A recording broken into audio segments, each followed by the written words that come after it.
Cool. So as a reminder, Ask Feathr is a live digital marketing Q&A call-in show. And so this is a Zoom meeting, meaning that everyone has access to unmute and to start their video if they would like to kind of expand upon the nuances of their questions. I'm going to introduce myself. For those who don't know me, my name is Abhay. I'm the CMO here at Feathr. I've been at Feathr for about 5 years running our marketing department. And in that time have had the pleasure of working with dozens and hundreds of association marketers and event marketers and nonprofit marketers. I also host our podcast called the Association Marketing Show, and through that have had, at this point, about 10 conversations, also with association marketers, about association marketing life and strategy and tech and tactics and what's working and what's not working. And so that's my background here. And then I'm also joined by Ariana, who's our Director of Implementation Services, and I'll let Ariana introduce herself. Then we have one major planned talking point to kick things off, and then we'd love to continue it with any follow-ups and questions from the group that's here with us today. Thanks, Bye. Hey, everybody. My name is Ariana Aragon. I am the Director of Implementation here at Feathr. Our team is focused on running our customers' marketing campaigns for them in Feathr and on external platforms as well. So we act as an extension of our customers' marketing team, and our team is running on average around 500 customer projects a year, a little over that. So yeah, excited to be here and talk shop about marketing with Abhay. Cool. Really quickly, for your background, Ariana, what are the variety of types of campaigns or use cases or what you're running campaigns and helping our customers do? Because I think that'll be helpful context for everyone. Yeah, so our customers are primarily associations and for-profit event organizers. And the use cases that we are focusing on have really changed in the COVID era. We used to be more laser focused on events, and that has shifted over time. So now we've expanded to membership campaigns, year-round online course signups, different member engagement campaigns, still events, but virtual events, more virtual events than live events these days. And then also some of our customers' product launches that they have released new products in COVID to target their existing membership and existing audience. And we run campaigns in Feathr, so lots of display campaigns, which we'll talk about today. And then we've also started running campaigns outside of Feathr to complement our customers' Feathr campaigns in Facebook, Google, LinkedIn, Twitter. And that really has come in this COVID era as a need for our customers to really get additional support in their marketing. Cool.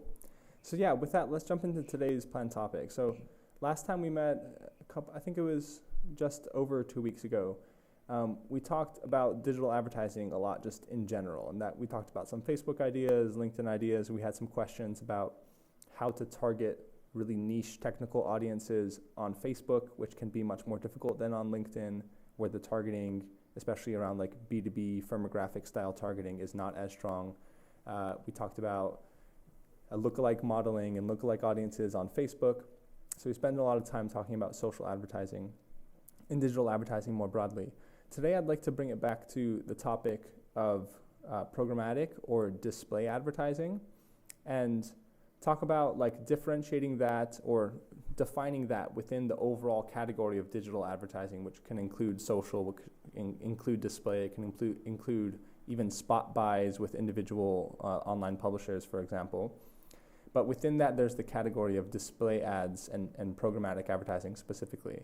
So let's talk about what display advertising and programmatic advertising is, and then the multiple types of campaigns and the types of targeting that exist within that. Retargeting is obviously the most familiar one, where you're just retargeting people who have visited your website, but there's many other ways to use programmatic advertising.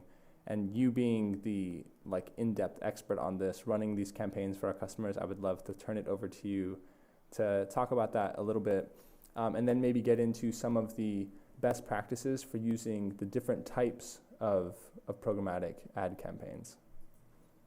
Yeah, definitely. That sounds great to me. Cool. So let's first define programmatic advertising within the category of digital advertising overall. Yeah, so programmatic. The way I typically describe this to customers is these are the banner ads that you see on the side of the articles you're reading across the web. Most websites have slots for banner ads, and a banner ad is a square, different sizes, square, rectangle, different sizes that display a message. There's no additional headlines or buttons. It's just an image and sometimes an animated graphic that you then click on that display ad and it takes you to a destination URL. And so display advertising is everywhere, and it is a very effective tool to get your message top of mind to your audience, and also as a reminder tool. And so, yeah, I think display advertising is crucial to a central marketing strategy. Cool. And then within that, what are the different ways that any marketer can basically use programmatic advertising? So one, just to kind of kick it off, because I think this example is going to be the most relatable to people, is the idea of retargeting, right? So I was like looking at shoes the other day. I was also looking at pants and shirts and all these different kinds of things, right? And so then I left the site that I was looking at them on, and then on different sites that I was visiting across the web, ESPN.com, different soccer websites, news websites, weather.com, for example, then I see ads from those brands showing up in those places that I'm visiting. And so programmatic advertising is that type of ad, right? Ads showing up on sites all throughout the web. But the ways that advertisers can show up on those sites are kind of various, right? One can be retargeting like this, where somebody visits my site or I visit someone's site, somebody visits our association site or our event site, they leave, they can see an ad from us, following them around across the web through this programmatic channel. But there are other ways to target and to set up programmatic campaigns. And so could we talk through and define maybe another few key types of campaigns, especially ones that tend to be effective for association marketing? Mm-hmm. So even though across all display advertising, the ad units are essentially the same, so it's going to be banner ads, and those ads will appear on websites, also in-app at times. But as you mentioned, there are multiple ways to actually build that audience. So retargeting is definitely one of the most effective, because of the nature of the ad unit is a reminder. And so therefore it is most effective to focus heavily on display advertising for your retargeting efforts. But there's a lot of awareness campaign options too. So ways to reach cold audiences through display advertising. Some of those ways are through keyword campaigns. An example of a keyword campaign for display advertising is different than thinking of an AdWords campaign or a paid search campaign. Sometimes when I say the word keyword campaign, our customers' minds immediately go to paid search. And the difference there is that we take a list of keywords. So if you are looking on soccer sites, and I am a brand that is going to sell a sport apparel to you, then I would use certain keywords to try to reach you that I think you're going to be typing into search bars.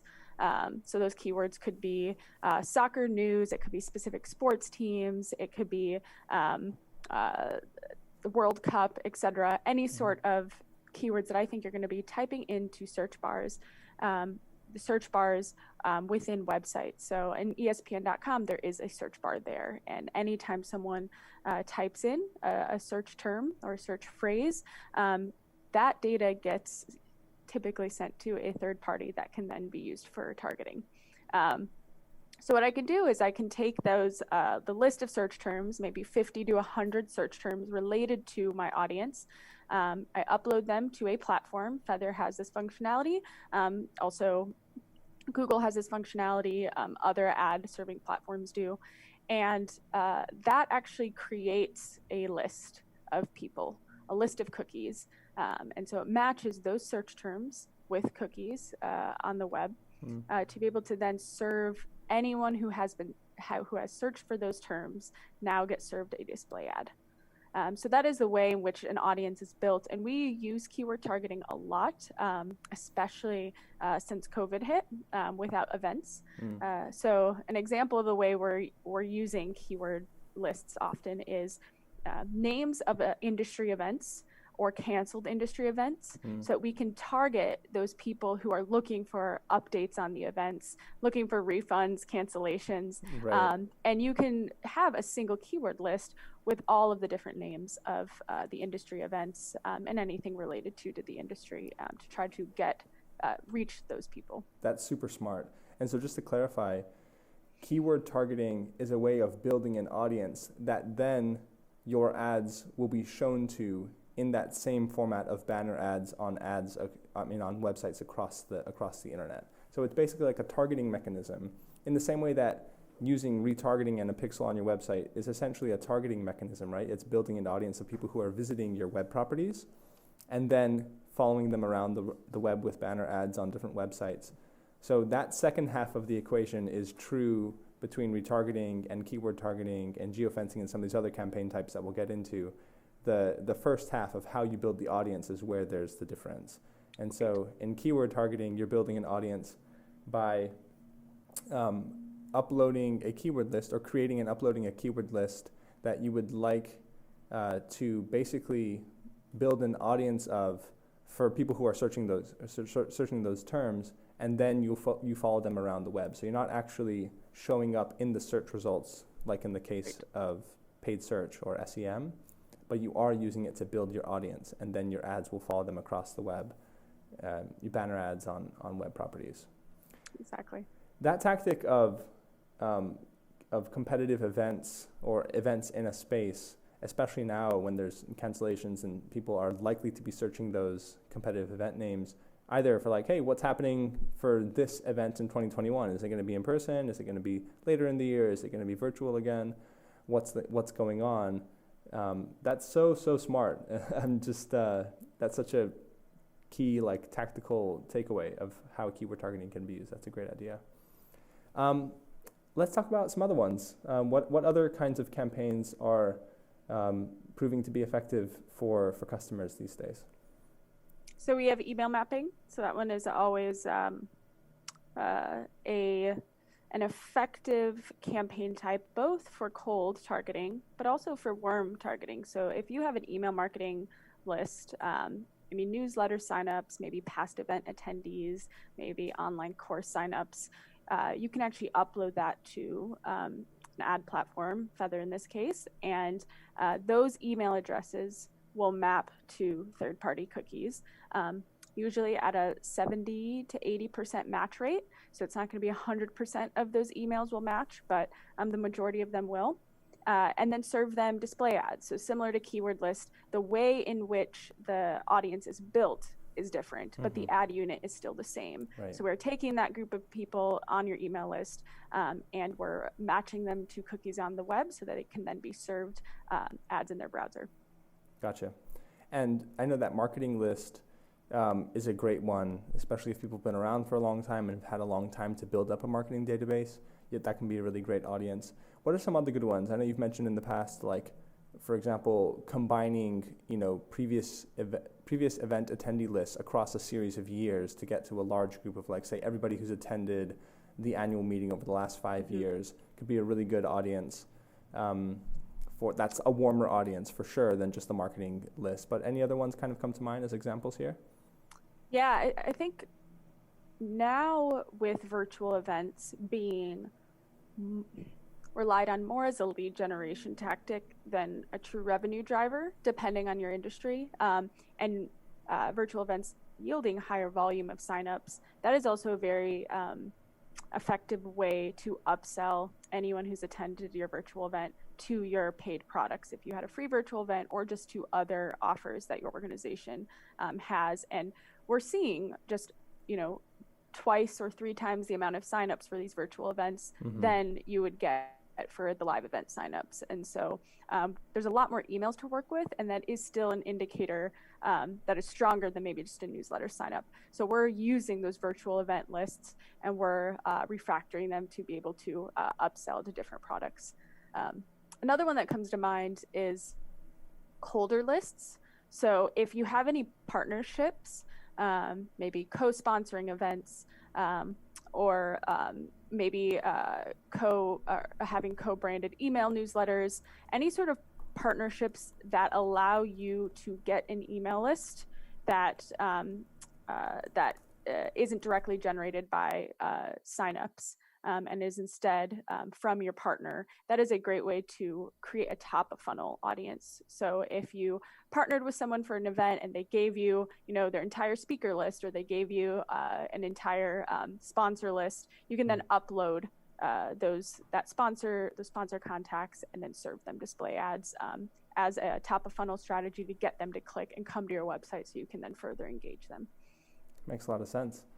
Are there any use cases for geofencing these days? That one of the main use cases was actually geofencing competitive events on the days that they were happening, to get your ads in front of the attendees of your competitors' events, which is obviously a very highly qualified audience, not only by virtue of being in market, but also by virtue of those people attending, like being interested enough and invested enough in their profession that they are attending a competitive event. So it's both like a qualifier for them being in market and for like a depth of interest within the market that can be like a very high quality list, or high quality targeting, I should say. Geofencing, of course, live events have been off the table for a little while. Are there any other use cases for geofencing? I know maybe more niche, but still, effective in some ways? Yeah, so with geofencing, we really need volume to be effective. And so that's why the events are not as effective now, even if there are still smaller events happening. That said, something that does work with geofencing still is we can target offices, so multiple offices, if we're trying to target certain industries. And you can choose not just one, but you can choose 50 offices, like 50 law offices, for example, spread that geofencing campaign over a month's time, and that will give the ad platform multiple opportunities to actually reach those folks. So whereas in the past we were using geofencing over a very short concentrated period of time, maybe a weekend event with a high number of people, now we're shifting our approach to let's do offices or hospitals, whatever the industry may be, where that people are going to be in there day in and day out, but you're going to need more time to get the volume you need. So we would spread that geofencing campaign over a month, have 50 hospitals, 50 offices, and then serve them the ads. Right.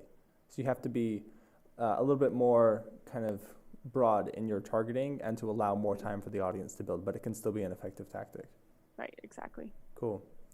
Quick question from Alan on email mapping, especially for unsubscribed lists. And I know that this is a use case for some customers where they'll take their marketing unsubscribe list, which now they no longer have access to via email marketing because those people have unsubscribed, but that is still a high quality audience, right? Somebody that has been on your marketing list at some point.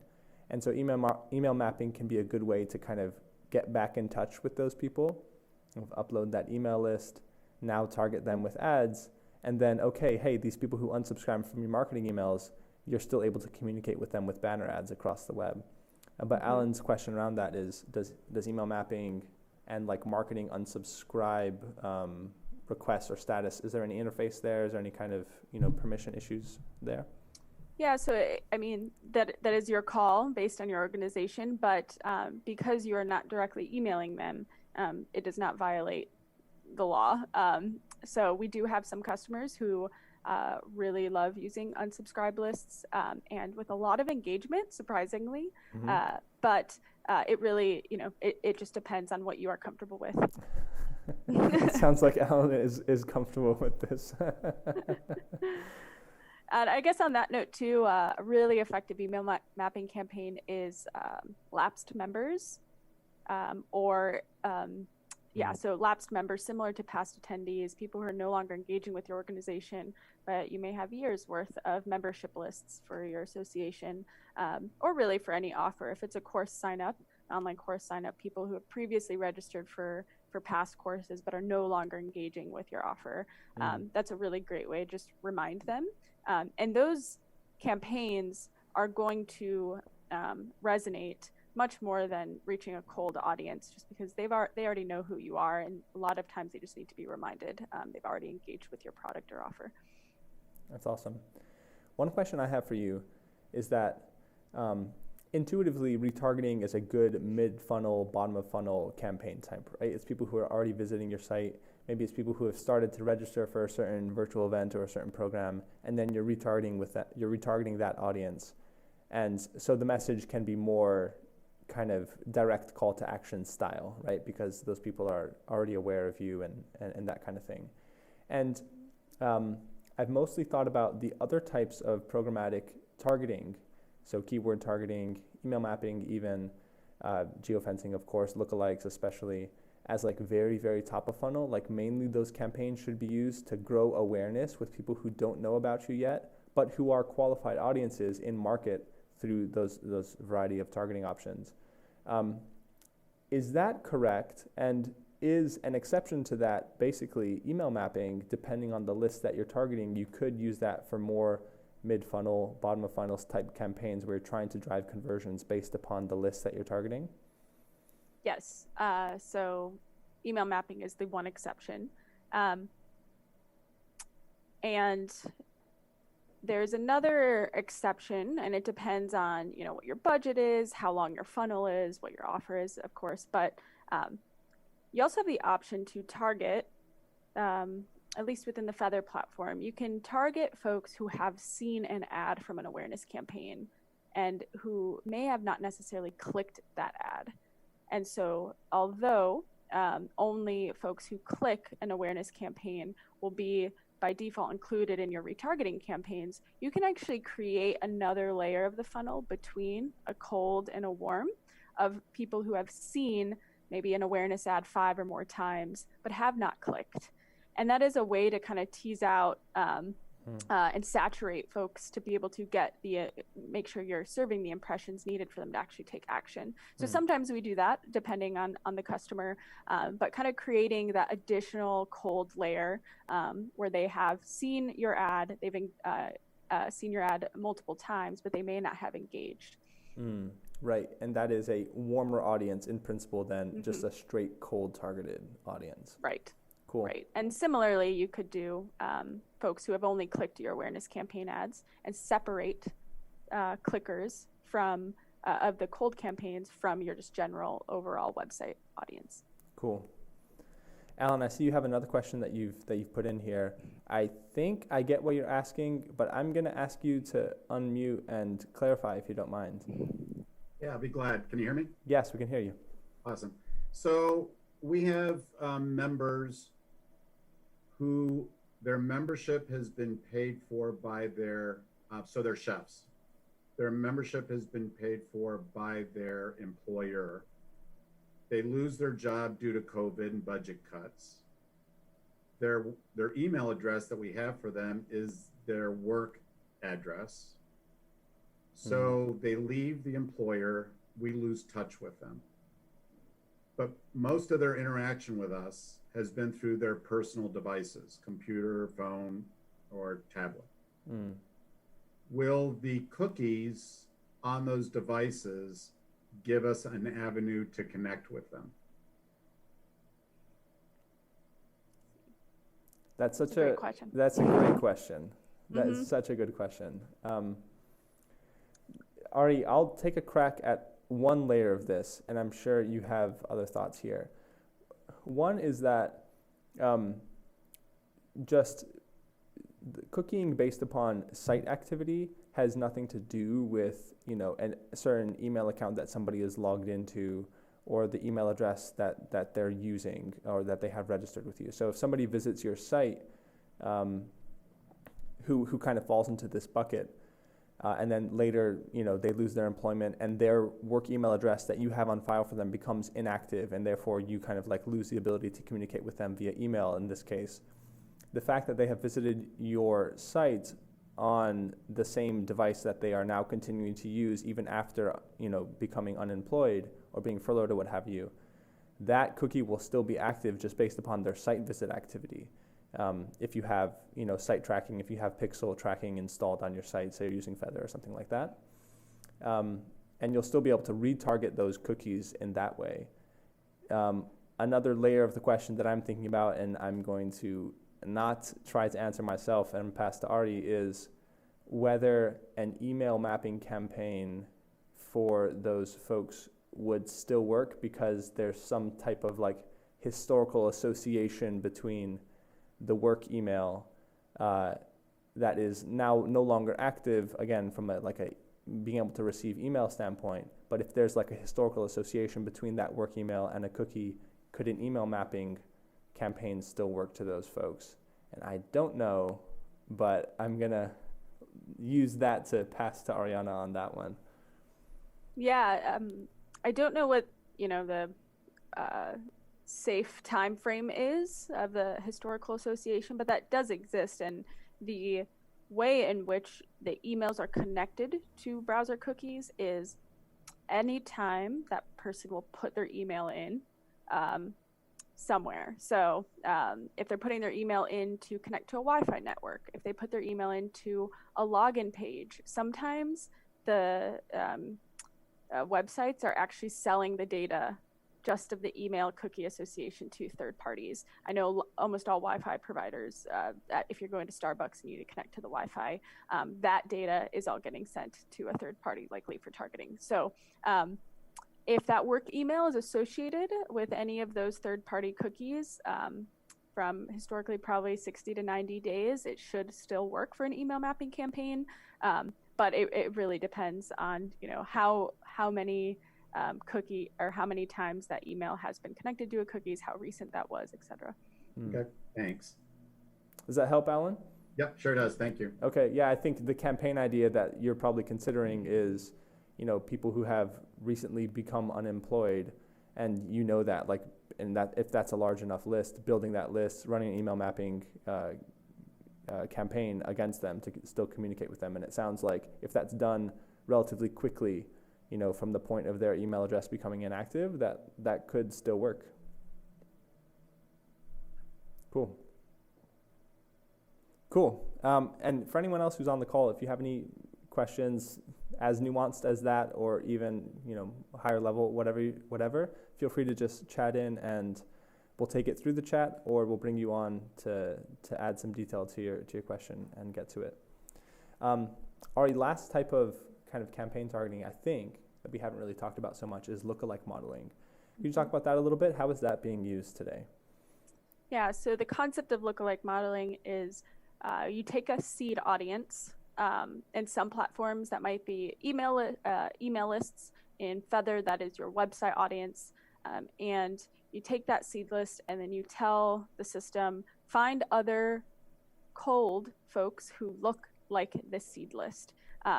And it takes the list of, in Feathr's case, you need 30,000 trackable people to be able to generate a lookalike audience. And the reason for that is you want the size to be large enough to actually find accurate representation of your new audience. So taking the 30,000 cookied website visitors, and Feathr will try to find a group of new people that are similar to those folks. So that's a concept of lookalike targeting.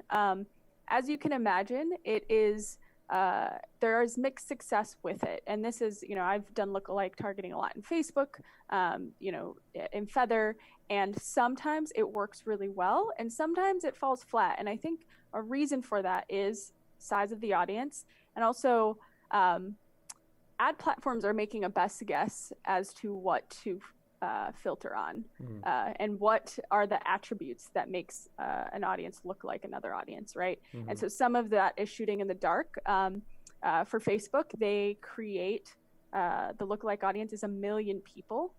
And so if you have an audience of 1,000 people only, and it then generates 1 million people that look like that seed audience of 1,000, you realize that you might be totally shooting in the dark. So that's a recommendation I typically give our customers is let's make sure we have a large enough audience, and let's do some tests. So launching a lookalike campaign and then retargeting specifically the people who interact with that lookalike campaign to continue seeing the engagement and to tease out those folks from the funnel, so that you know whether or not to continue spending ad budget trying to reach them, and that helps determine what the quality of that audience is.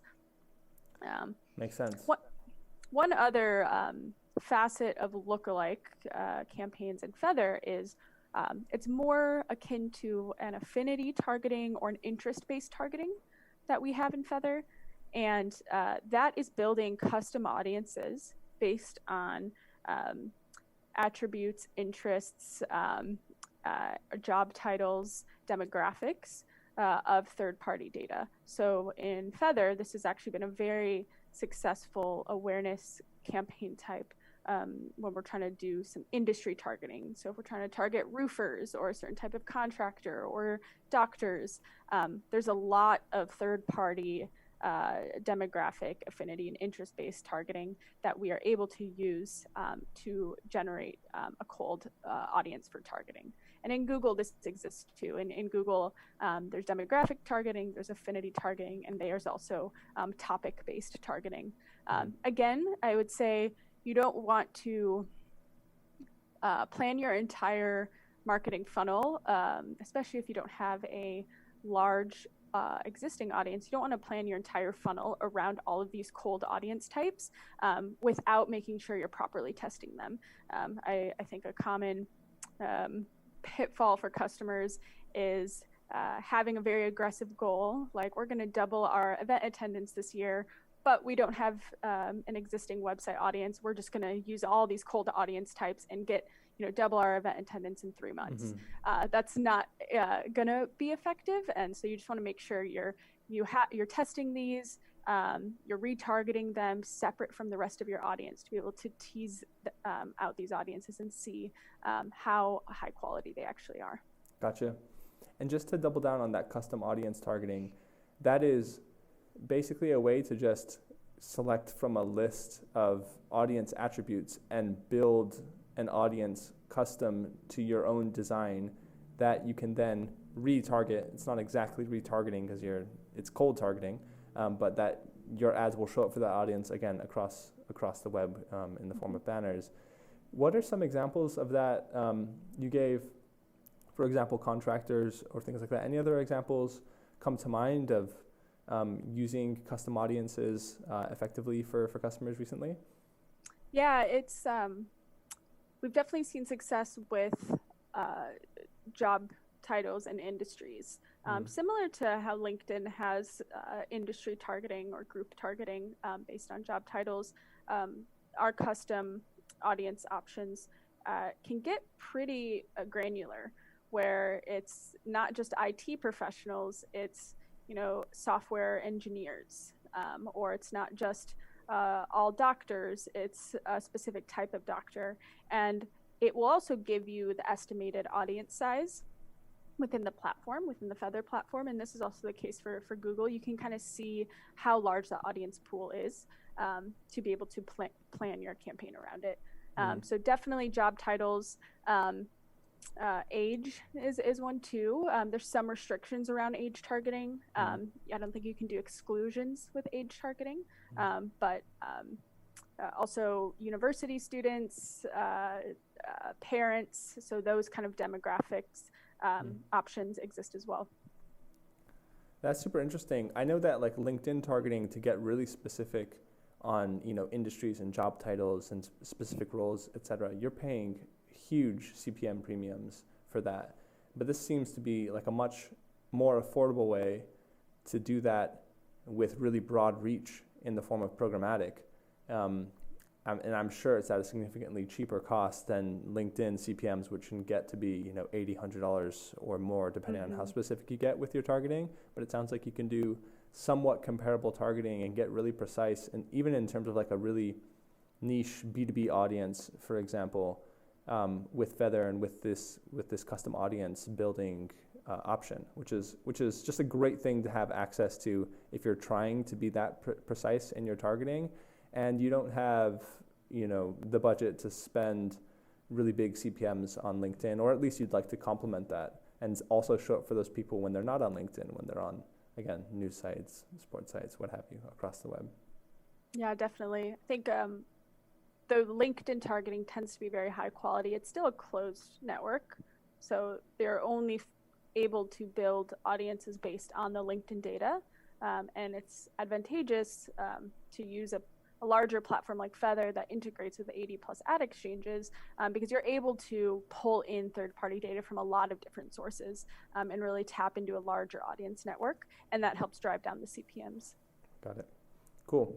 One last question for you, and again, if anyone has questions as we're going along, just chat them in, but is around recommendations for the types of creatives that you use and the types of underlying kind of content or campaigns that you use when you're using some type of cold targeting option, because that can be the point of failure as well, right? So your targeting could be great. You could have built the right geofence targeting, could have uploaded the right kind of email lists for an email mapping campaign, where the audience is high quality, but if the message to that audience is amiss, that will also make a campaign fail. And so obviously there's so much nuance here, and it depends, but in general with cold targeting or awareness style campaigns, we're going after audiences that are not familiar with you at all, or just maybe barely familiar with you. What types of campaigns and like underlying assets behind those campaigns, meaning like what should those ads say and what should they click through to make the goal of getting somebody to become aware of and engaged with your brand or with your association successful? What have you seen in terms of trends there? Yeah, it's a great question. Well, first I'd recommend having at least 2 options for your awareness campaigns, with different call to actions or different messaging, different destination URLs, because with cold targeting, you really are a little bit more in the dark. And so you want more options. But I would say you don't want to have your call to action be asking for the sale, asking for the sign up, asking for the registration. Remembering that a display ad can only fit so much information. These people have no idea what your brand is. So how do you hook them? And what we typically recommend is hook them with content, hook them with a question, try to engage them where you're catching their attention, you're speaking to a pain point very explicitly, and then you're linking to something that's actually valuable. I mean, this is like content marketing 101. Mm-hmm. You want to link to the blog post, link to your resource library, link to your new COVID-19 industry report, something that is valuable, where the ad is just highlighting that, and that any person can look at that in your industry, in your audience, and be interested in clicking and learning more, regardless if they know about your brand or your offer yet. So it's remembering that your message should really hook the user, and you should remember that there's that they may not know anything about your brand or about your industry. Yeah. How I've thought about this a little bit is that it should be something that is inherently appealing, and that is a small ask, right? So it's a small ask to click here to read this thing.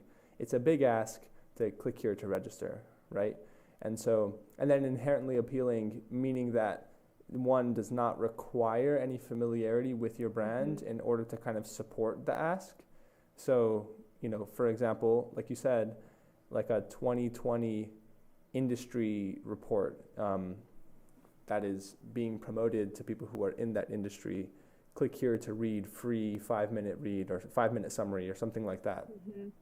That's both like inherently appealing to the audience that you're targeting, whether the logo on that was your organization's name or Gartner or another organization, that content would be inherently appealing. And two is that it's a small ask. You know, the button could even say, 2-minute read, and like the copy could be like 2020 industry report executive summary, button, 2-minute read, click here, and then it takes them. So it's both a small ask and kind of inherently appealing. Those two things seem to be important qualities. In general, like those are good principles for content marketing, but especially when you're doing cold targeted ads, that's the kind of offer that you want. Right. And if you don't have content like that, and your offer really is just your event or the course, hook them with a question. So have you heard about the largest event in the world for blank industry, right? Make them interested. Realize you only have 30 characters or less, but really hooking them with a question is very effective. Also, opt for animated ads, top of funnel animated ads. Although they are not purely better for every campaign type, they tend to be better for top of funnel campaigns. Cool. It grabs the attention on the side. Cool. That's a super helpful overview of all these different types of programmatic campaign types and how they can be used and where they fit in the funnel and some specific tactical ideas. I'm thinking that we're about ready to wrap. Unless anyone has any questions, you can chat them in and we'll bring you on and we'll try to get to them. But if not, we'll take this chance to thank everybody for joining again. It's so fun to get these like detailed questions like you gave from Alan. Those are like nuances that we would never think about if you weren't here to tell us what's going on for you and to ask. So thank you so much for that, and to everyone else who joined. And we will let you all know specifically when the next session of Ask Feathr happens. We're trying to make this a place where you can check in whenever you'd like to ask a question like Alan's today, or to hear other people's questions and learn from peers. But we will keep you all in the loop when the next version of this happens. Great. Ariana, thanks, Abhay. Thank you so much for the time and for joining. Absolutely. Thank you, everybody. Okay. Bye, everyone.